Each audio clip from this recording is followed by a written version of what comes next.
similar but not really to like camouflage that you heard about yesterday.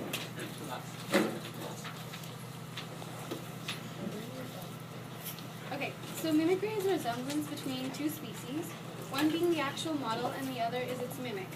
So mimicry can take many forms, and this is through appearance, behavior, sound, or scent.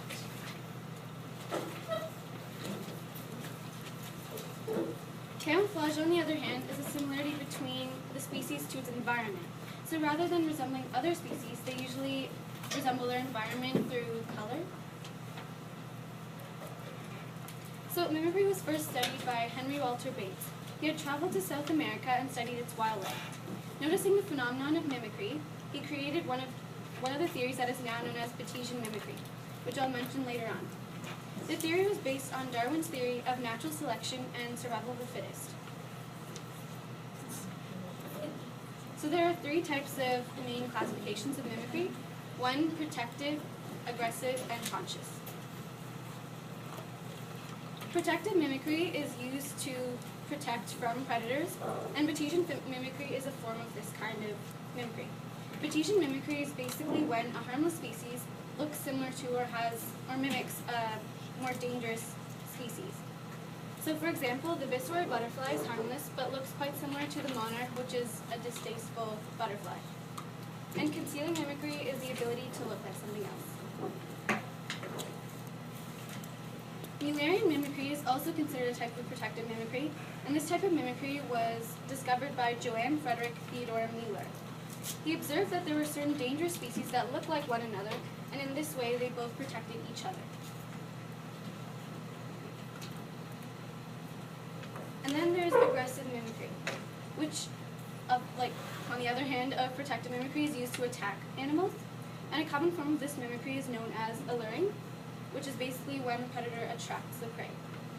So, for example, there are some toads that stay perfectly still, only moving one finger, and a hungry animal looking for something to eat thinks that it's found something, but instead it's hunted by the toad.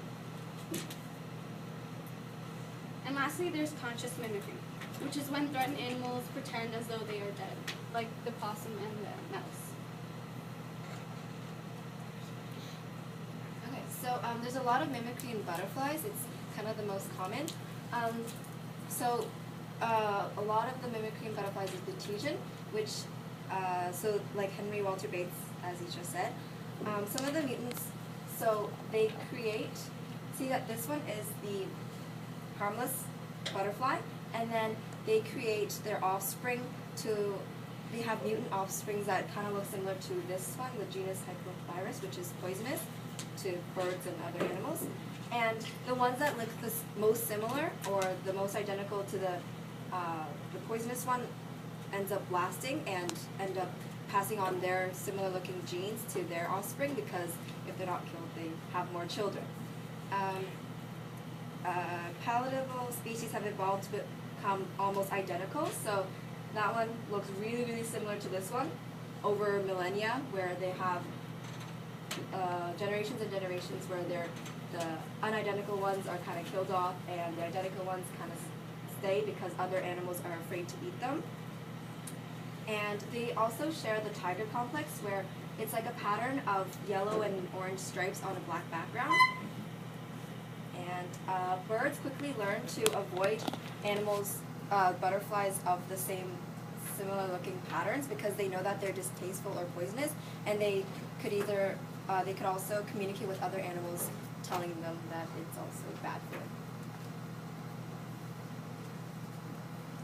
Also, there's Mullerian mimicry, where the same species or the same species of butterflies or different species of butterflies both are distasteful and poisonous, and they protect themselves. It's often common in the Dananae and the Peridae families. Okay, there's mimicry in the birds, which is, this example is the cuckoo. The cuckoo tends to lay eggs that are similar to other birds, and it kind of like forces other birds to raise their eggs. So it does this with the reed warbler, the blue-headed wigtail, the redstart, and the red-backed strike. It looks really similar. Humans or scientists would be able to tell the difference apart, but some birds cannot. And we have a video explaining it that we can watch. It's really bad quality though.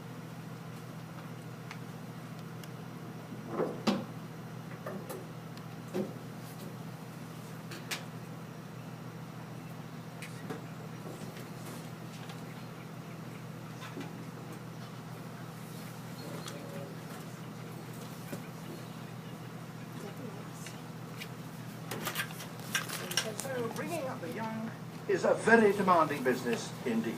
And in most birds, it requires the full-time labour of both male and female. But one or two birds manage to avoid it altogether. And one of them is a regular visitor to this reed bed in England. A cuckoo, and she's raiding a reed warbler's nest.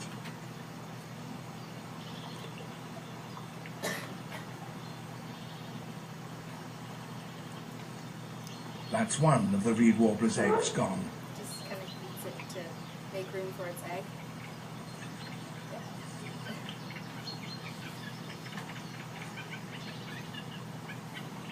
And while she holds a second in her beak, shuddering with the effort, she lays one of her own. And replaces the empty nest with her own egg. I mean, egg. The match is near perfect. The cuckoo's is the one at the front. It is a bit different looking. The reed warblers don't notice the difference and continue incubation. The cuckoo has timed her action with care.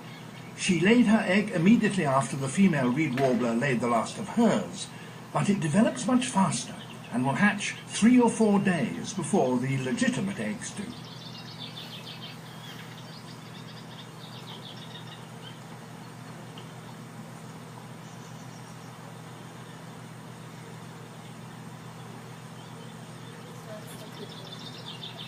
The young cuckoo, blind and naked, now deals with the remaining warbler eggs. It's like kicks it out of the nest. Yep.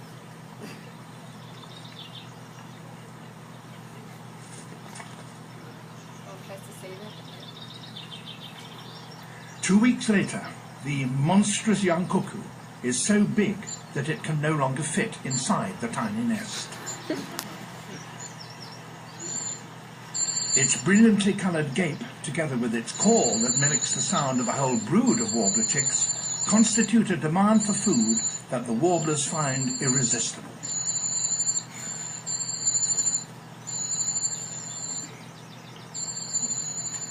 The European cuckoo's habit is so famous that we tend to think it's the only bird to behave in this way. But there are birds in half a dozen other families that do so as well.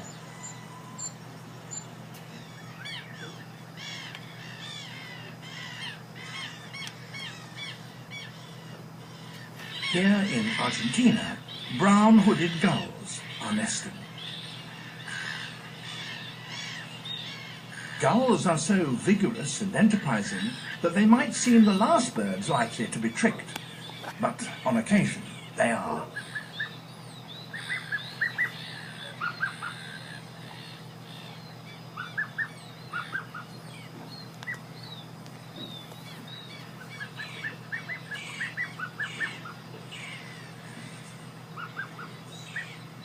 A duckling. Its true parents, cuckoo ducks, are far away from the nest where they dump their egg. Their offspring will never see them, just as they never saw their parents.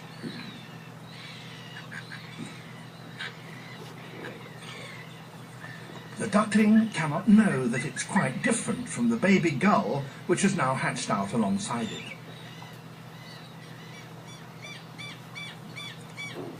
Nonetheless, something tells it that it must not stay with this other nestling. On its very first evening, it leaves.